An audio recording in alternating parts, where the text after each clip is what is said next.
Use the code CHICKEN in the shop. Hey guys, the chicken is here. We're back today with another Boom Beach video. In today's video, guys, I want to do a little bit of season 38, I guess, day 1 path plans. So we have a few different options here that are going to be really interesting. And excuse me, the thing I think I'm most excited for this season is there's no balanced approach really. You either have to gun it for seekers or you're playing defensively. I mean, you can do a bit of both, but I feel like that's going to be more ineffective than doing like a balanced kind of unlock everything approach in seasons past. So let's take a look at what we have here. So what I am leaning towards, and I know on yesterday's sneak peek video with OP, also sorry about the audio, by the way, that was 100% my fault. I am working on it. I've actually got something ordered. It's going to come in and it'll fix that problem so it doesn't happen anymore, but just got to wait for now. I felt like it wasn't that bad where we could still, post it because I wanted to get his thoughts on stuff too. But yeah, that's going to be fixed hopefully before the next time I have somebody on. So anyways, so I think we have a couple interesting paths to look at, and we talked a lot about seekers, and I think I am going to get seekers. Well, I mean, we have to get seekers at this point, so I'm probably going to try to use them a little bit more because I feel like they are going to be really strong for that short window. That's whether you run to them or unlock them just kind of more naturally. But what I'm thinking here, and I'm just thinking, I think defense is going to be really strong this season because if we look at the season stats, let's take a look right here. We have 100 DBD. We only have 50 troop health. Thankfully, that is at the beginning of the tech tree. We have a ton of GB. We got 100 building health and 100 troop damage. And that last troop damage, I believe, is at the very end. It's at the very end of the tech tree. So we're going to have, I feel like defenses are going to be very strong, and I think they're being a little bit overlooked right now. And I feel like it's one of those things that in every season, defense is always very, very good. So yeah, I don't want to overlook that, and that's kind of what I'm leaning towards right now, especially the fact where we can get Kavan. If we can get Kavan and go dirty, that's going to allow us what? That's going to allow us to easily clear bases with the good doctor if we can get him really quickly. Now, there's another kind of hybrid route, and I think me and OP kind of covered this one yesterday, but essentially artillery and then straight to bombers.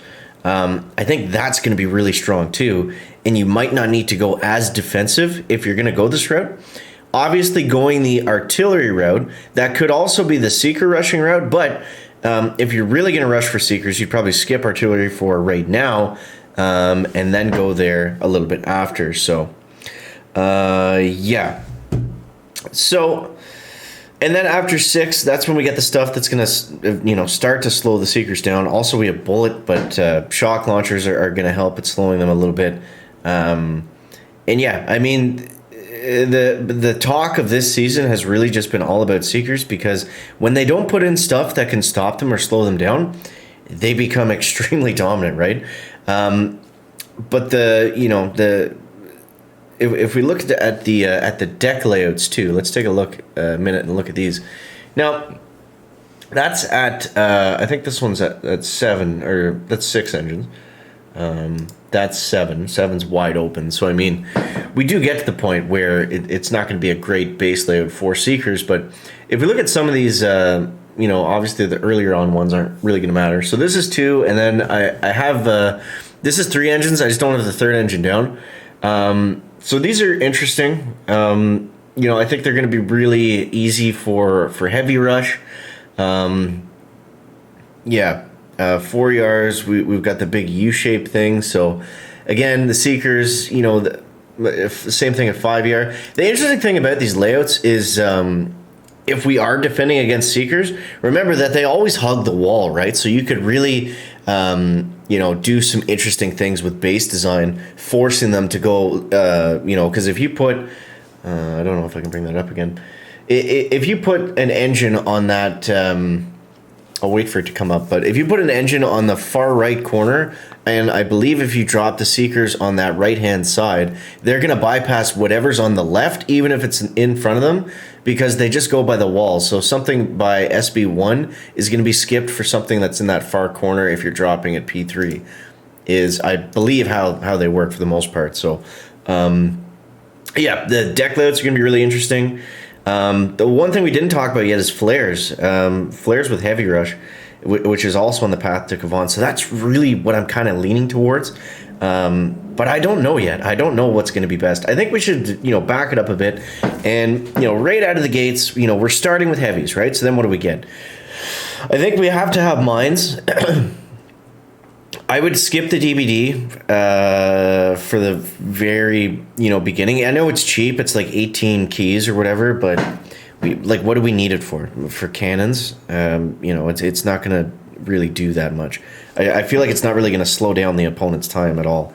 We do have rocket launchers right after. We actually have rockets at 2 ERs if we look at this. Yeah. I don't see rockets being that strong because we have heavies and troop health right out of the gates. And, we have some other stuff to support them too. So, I mean, if people are starting to use heavies and Zukas for whatever reason, then yeah, rockets are going to have their time. But I don't see them being that valuable right away. Typically, rockets are either amazing right out of the gates when you first get them, or they're super strong later on in the season. One thing we shouldn't overlook is we actually have a really strong multi-node. I believe it's, over here where we can get another rocket launcher. So that's going to allow us to have 5 rocket launchers, or we can get 2 boom cannons. This is a really well-balanced multi-node because all that stuff is good. 3 snipers, 2 boom cannons is good. But if you're going to pick sniper towers, I think they should make them 4. I don't know. But yeah, so rocket launchers are going to be interesting. I don't think there's a lot of value in them right away. So I'm probably going to go heavy, get the cannons, get the mines, Zukas. Because Zukas are going to be better than medics, and I think they're also cheaper to unlock. But it depends. If you're going this way, then maybe bypass the Zukas. Go medic. Maybe actually, because we got to pick our vacuum, right? So Zukas are eventually going to be useless, even if they're good, for the first day or two. And medics are always useless.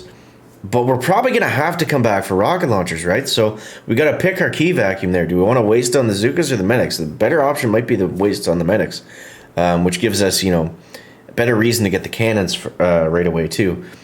So that's probably what I'm going to do. I think I'll go cannon, medic, 3 engines, troop health, then straight to boom cannons, and then probably straight to artillery, and then straight to bombers, or take the other route and go through flares to Kavon. I don't know just yet. It's really hard to say. But a lot of different options, and all of them are very good. So, the thing about Kavon early on is, he's good, and we also want this building health, but what's he reviving? What are we using? We're probably using Heavy Rush. Heavy Rush with Kavon doesn't make a lot of sense. I mean, you can use Ice Shield, sure, but you're probably better off just getting artillery. That's going to make that a hell of a lot faster than Kavon is going to make it. We have machine guns super late this season, which is interesting. Typically, machine guns are always, at 2 engines or right after 3 engines. We don't typically see them down here in 4. I think shock mines are obviously going to be extremely important to grab, especially before Seekers come. Rocket launchers could be good for Seekers, though. I think you've either got to commit. You've got to go defensive, or you've got to go offensive and get artillery and Seekers and that kind of stuff. I don't know where. I think smokes are actually right before Seekers. Yeah. So a lot of options, guys. A lot of options. The one good thing about this tech tree is I feel like there's not a lot of lull. There's not a lot of stuff that you unlock that's boring. But I think it's spaced out well enough that we're gonna have some pretty decent push points. So that's what I'm excited for. And I'm hoping it's going to be a good season. And, of course, don't forget to subscribe to the channel because we're going to be going live Monday at, I think the season start at 4 a.m. Here in the land of the Easterns. But, yeah, so that's what I'm thinking. We didn't even look at the end of the tech tree. There's so much to go over at the beginning. I think the end is pretty straightforward. I mean, we just want to get to heavy choppers as soon as we can. Also, there's a lot of people that said it's a 2-week season. That's just dev build weird stuff. It's a 3-week season, and if I don't know if I hear anything else, then I'll certainly let you guys know. But They never mentioned to us that it was a 2-week season. I imagine that would be, the highlight of season 38 is the fact that it's 2 weeks, not 3. But from what I understand, it's regular time, 3-week season. It's just the dev build numbers are weird, timers are off, whatever. But yeah.